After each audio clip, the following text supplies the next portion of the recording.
Now that our data is ready, we can start answering the questions.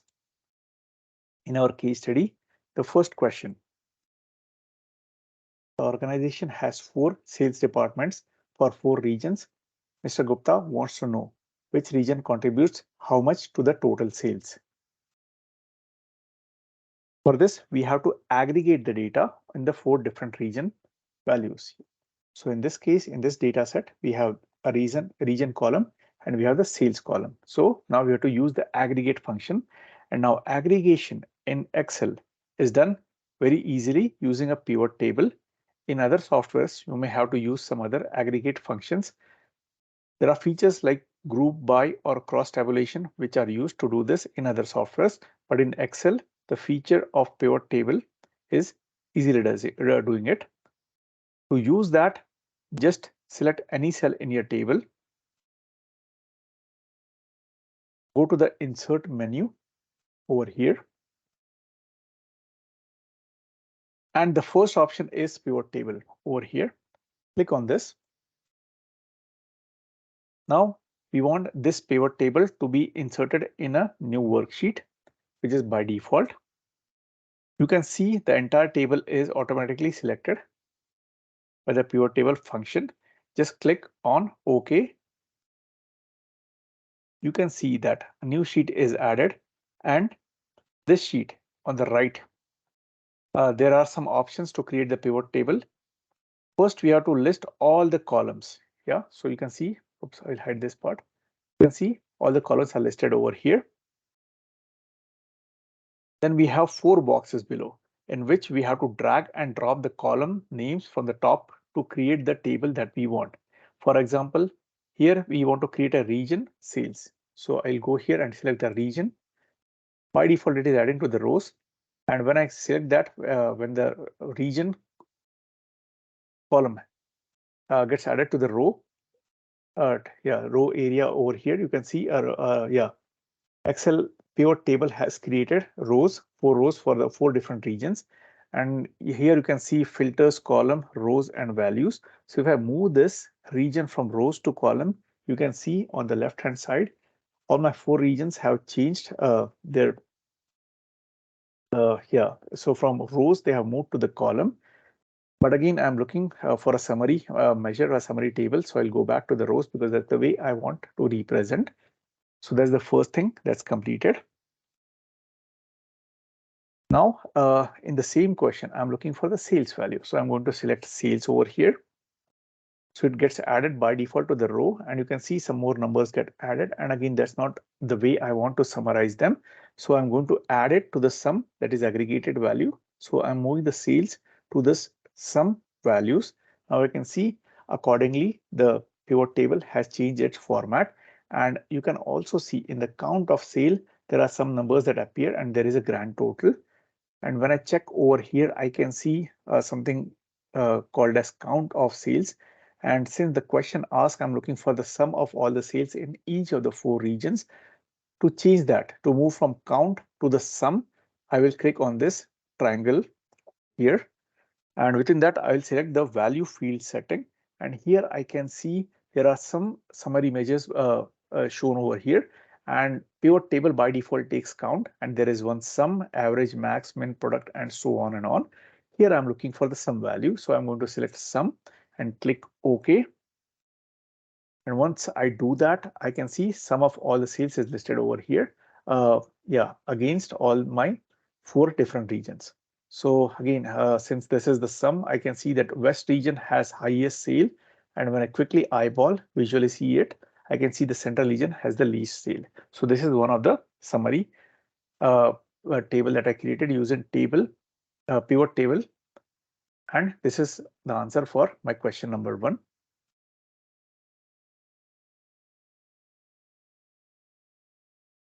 Now the second question is, we want to find the average order values for different categories. So this is what the second question says. So here are the several categories and here are the sales values. So we want to identify what are the averages of each of the categories that were sold out. So for that, similar to the question number 1, I'm going to introduce a pivot table. So I'm going to the insert tab over here, say insert a pivot table. It's going to ask a new sheet. I'm going to say OK. And again, similar to first one, we are seeing another pivot table. This time we are selecting category. So you can see similar to the previous one, the category gets added to the rows column, and that's how I want it to be. And you can see 4 different categories are there. The first 3 are the actual categories, and the last one is the ones that were not converted. And the next is I'm going to select sales, and I'm going to drag it to the sum values. By default, it is giving me the count of all the sales. So I'll go to the value field settings and this time I'm going to select average. I'm going to say OK. And now I'm going to see all the averages for the 3 main categories. And in the 4th category that says not converted, I'm going to see some error value. And in my actual summary, I do not want this error value. So I'm going to do one more thing. So just like in our original data, we have added the yes no category for converted, and we named it as this converted tab over here. So I'm going to add this converted tab and drag it down all the way to the filters. And when I did that, I can see there is this converted filter added on top way above. And when I click on this triangle below, I'm going to see both the categories. And this time, like I said, we are going to only look at the categories that were converted. So I'm going to select yes and say OK. Now my summary table is complete. It's only showing me the numbers. It is only considering the the numbers that were converted. So the 3 main categories: copy paper, envelopes, letterhead, and the average sales for each of them. And quickly looking at the summary values, what I'm seeing is copy paper has the highest average sales versus the envelope has the least average sale. So as per the conclusion that has to be done, I will give high priority to copy paper, the next second priority to letterhead, and the last priority to envelopes. And that answers my question number 2.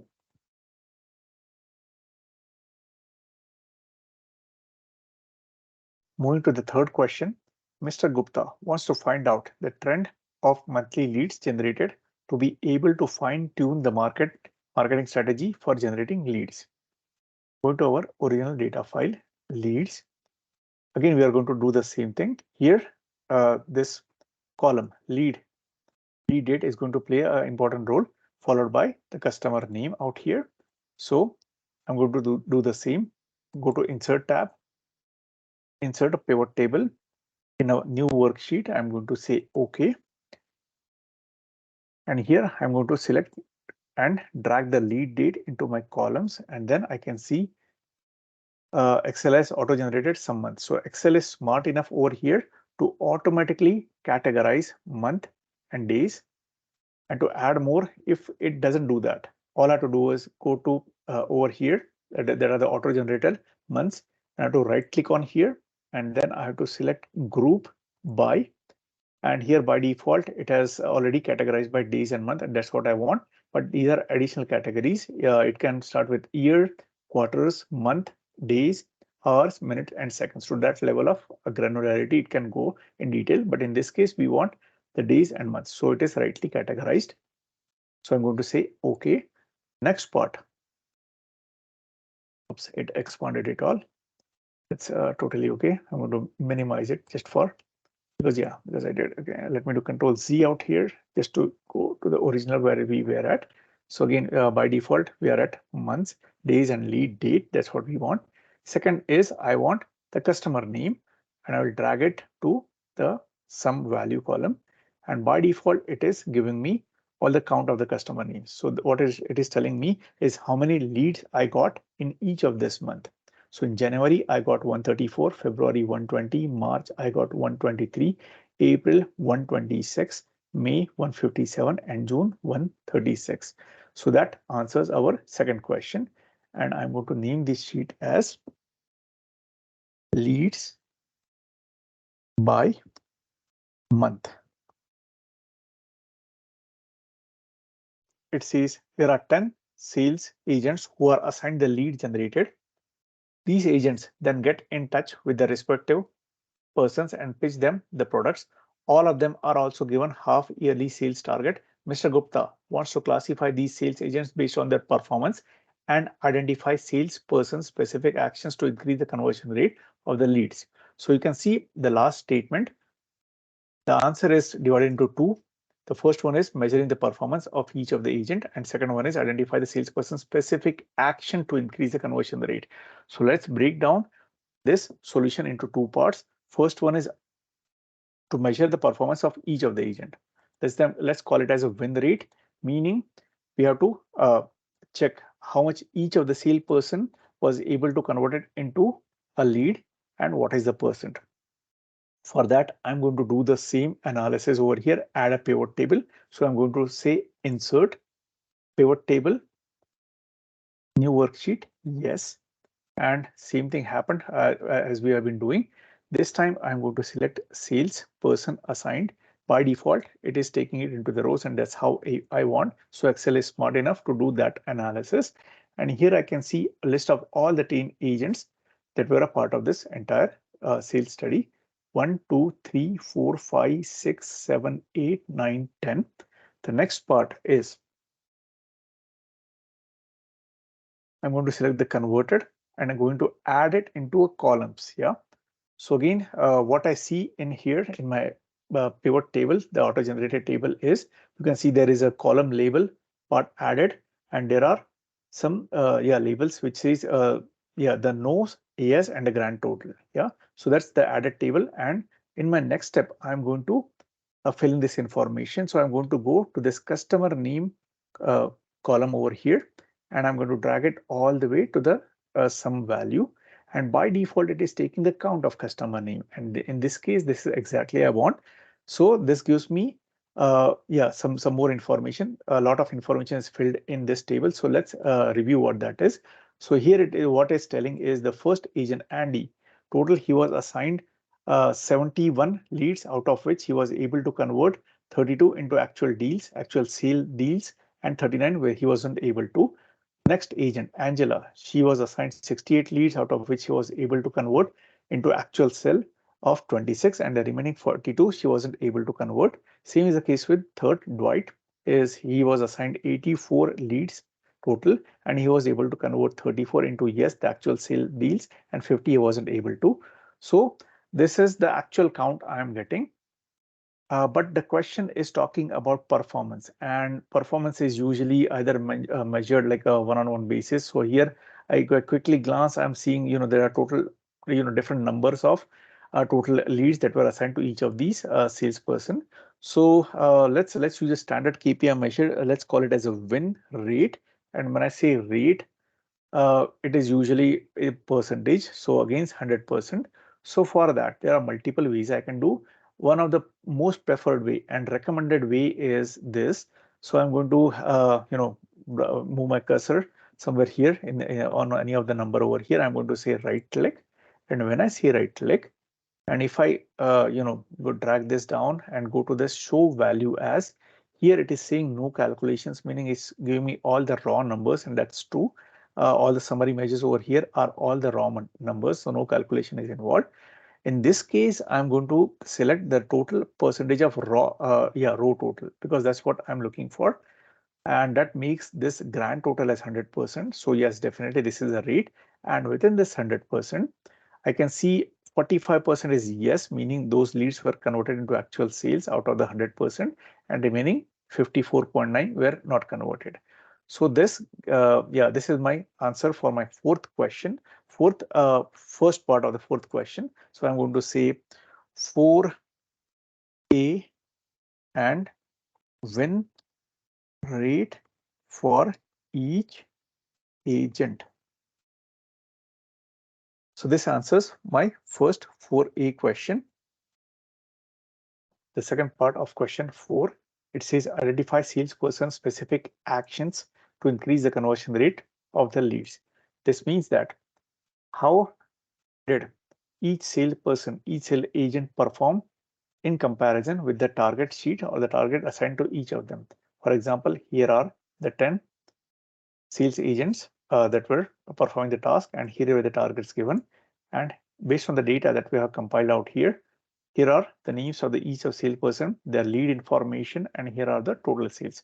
So our goal is to summarize for each of the sale agent, whatever the sale made and how it compared with the target that were assigned to them. How to do that? I'll start with the same. That is, go ahead, insert a pivot table in a new worksheet. Okay. And here, like as we have been seeing, a new worksheet has been created, a pivot table.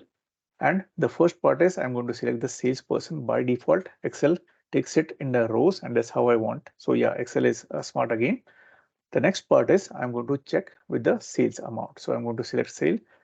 Here by default, Excel is taking it in the rows, which I do not want. So I'm going to drag the sales into the sum value. By default, it is taking count of sale, and that's not what I want this time. I want to the actual sum. So I'm going clicking on this triangle, go to the value field setting, go to the sum and say okay. And these are the total sum of sales by each of the agents. So Andy sold out 27,260, Angela 18,880, and so on. So these are the actual sum value. Now the good news is, yeah, we got the actual sum values. We already have the target sheet, the target given to each of these salesperson already in this sheet out here. Now, in order for me to do the side-by-side comparison, that's the first thing. I can either copy all these numbers from my pivot table into this target sheet, or I can copy all these into my pivot table. So yeah, maybe I'll just pick the second option. That is, I'm copying all these agents and their targets, Control C, and moving up, copying, pasting it in the pivot table I recently created. I'm going to say Control V. Oops, I'm going to say Control V. And yeah, these are my side-by-side comparison. So you can see the actual sale Andy made was 27,260 and his target was 21,000. So definitely looks like he exceeded. For that reason, I'm going to add one more column over here saying actual sale divided by target sales. So this should give me a ratio. Yeah. So I'm going to say equals to, and this is my B4. I'm going to say B4 divided by my target cell, which is my D4. I'm going to say D4 and going to press enter. And yeah, I got this value 1.28, and I'm going to drag it all the way down.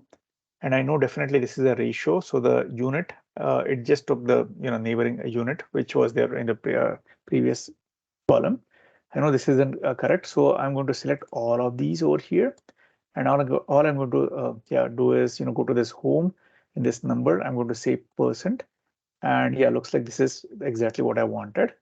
So here, based on these numbers that I have calculated, summarized using all the pivot table and doing the calculations of division actual versus target, what I'm seeing is Andy was able to achieve 128% of his target sales, which is a great thing. Angela was able to achieve 104% of her target sales. Dwight was able to achieve 153% versus Jim wasn't able to exceed. In fact, he only was only able to sell 86% of his target sale. That is, yeah, his target was 22,800 and the actual achieved was 19,597.29. Yeah, so similarly, this is their performance of actual sales made by each of the agent versus the target they were assigned. So this answers my question 4B. We'll name it 4B, target sales versus, oops, is the other way, actual sales versus target sales. And I'm going to delete this, correct this part. Sales, oops, limited. Yes, this should be good. So this answers my question 4B.